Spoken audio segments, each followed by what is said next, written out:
গুরু সাক্ষাৎ পরম ব্রহ্ম, তস্মৈ শ্রী গুরুবে নমঃ।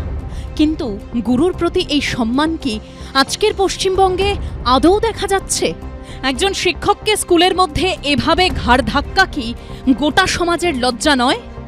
আর সেই ঘটনায় অভিযুক্ত তৃণমূল নেতা যেভাবে গ্রেপ্তার হওয়ার পরই জামিন পেয়ে গেলেন, তা কি আরও ভয়ঙ্কর উদাহরণ নয়?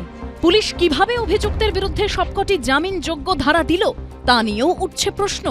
আর ঘাড় ধাক্কাতেই শেষ নয়, অভিযোগ মারধর, নিগ্রহের প্রমাণ লোপাট করতে প্রধান শিক্ষক ও স্কুলের অফিস রুমের সিসি ক্যামেরার ফুটেজ পর্যন্ত মুছে দেওয়া হয়।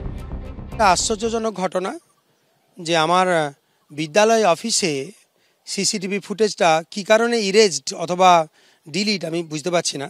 তার আগে পরে আছে, কিন্তু সেইটুকু সময়ের মধ্যে নেই।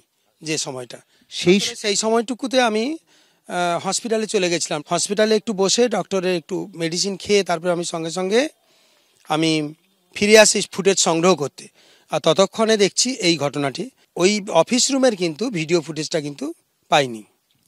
কেউ ডিলিট করেছে উদ্দেশ্য প্রণোদিত? হ্যাঁ, নিশ্চয়ই, আমার ধারণা তাই। একটা বড় ঘর, তাতে পার্টিশন করে একদিকে প্রধান শিক্ষকের অফিস, আরেকদিকে স্কুলের অফিস রুম। অভিযোগ, প্রধান শিক্ষকের এই ঘরে ঢুকেই মঙ্গলবার তাঁকে মারধর করেন তৃণমূল নেতা ও স্কুলের পরিচালন সমিতির সভাপতি ত্রিদীপ বারুই। আলমারিগুলোর ঠিক পরেই সেখানে বসেন ভারপ্রাপ্ত প্রধান শিক্ষক। সেখানেও কিন্তু আমরা দেখতে পাচ্ছি যে কোণেতে একটি সিসিটিভি রয়েছে। এই অফিস ঘরে এবং এই ভারপ্রাপ্ত প্রধান শিক্ষকের ঘরে ঠিক কি হয়েছিল সেটা কিন্তু এই সিসিটিভির ফুটেজ দেখলেই জানা সম্ভব। যদিও প্রধান শিক্ষক, যিনি ভারপ্রাপ্ত প্রধান শিক্ষক, তার বক্তব্য সেই ফুটেজও কিন্তু মুছে দেওয়া হয়েছে। স্কুলের জন্য জমি দিয়েছিলেন ত্রিদীপ বারুইয়ের বাবা, সেই তার বাবার সরকারি সাহায্যপ্রাপ্ত স্কুল। কিন্তু প্রশ্ন হলো, বাবা জমি দিয়েছিলেন বলেই কি স্কুলকে নিজের জমিদারি ভেবে নিয়েছেন তৃণমূল নেতা? উল্লেখযোগ্য বিষয় হলো, এই স্কুলের ঠিক উল্টো দিকেই সাব ডিভিশনাল পুলিশ অফিসার বা এসডিপিওর দপ্তর। প্রধান শিক্ষকের অভিযোগ, তাঁকে ধাক্কা মারতে মারতে এই করিডোর দিয়ে এসডিপিও অফিস অবধি নিয়ে যান তৃণমূল নেতা। ভারপ্রাপ্ত প্রধান শিক্ষককে ধাক্কা মারতে মারতে স্কুলের এই গেট দিয়েই বাইরে বের করে দেওয়া হয়। আর স্কুলের এই গেটের ঠিক উল্টো দিকেই রয়েছে মহকুমা পুলিশ আধিকারিকের কার্যালয়। হঠাৎ বিদ্যালয়ের প্রেসিডেন্ট ত্রিদীপ বারুই এলেন, এসে একটা কাগজ দিয়ে বলেন এখানে রিসিভ করে দিন। এটা কীটা? তখন হচ্ছে এই ট্যুর সংক্রান্ত এই অভিযোগ।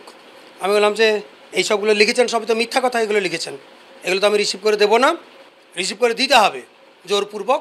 অশ্লীল কথা বলে তারপর আমার এই চেয়ারটা টেনে দিয়ে আমি থাকতে দেবো না, এখানে বের করে দেবো একদম ঘাড় ধাক্কা মেরে, এই বলে হিঁচড়ে এখান থেকে টেনে ঘাড় ধাক্কা মারতে মারতে ওখানে নিয়ে গেছে। এরপরে বলে চল চল, এবারে ঘাড় ধাক্কা মারতে মারতে এরকম ঠেলতে ঠেলতে একেবারে এই করিডোর বরাবর গিয়ে একদম মেন গেট দিয়ে ওখানে এসডিপি অফিসের সামনে এরকম করবে। প্রধান শিক্ষকের ঘর ও অফিস রুমের দুটি সিসি ক্যামেরার ফুটেজ ডিলিট করা হলেও স্কুলের করিডোরের সিসি ক্যামেরায় মারধরের প্রমাণ থেকে গেছিল। এর ভিত্তিতেই অভিযুক্ত তৃণমূল নেতাকে প্রথমে গ্রেপ্তার করা হয়, তারপরই জামিন পেয়ে গেলেন তিনি। প্রধান শিক্ষককে মারা হলো, সে রাজ্য সরকারের কর্মী, তার বেলও হয়ে গেল। হায়রে আইন!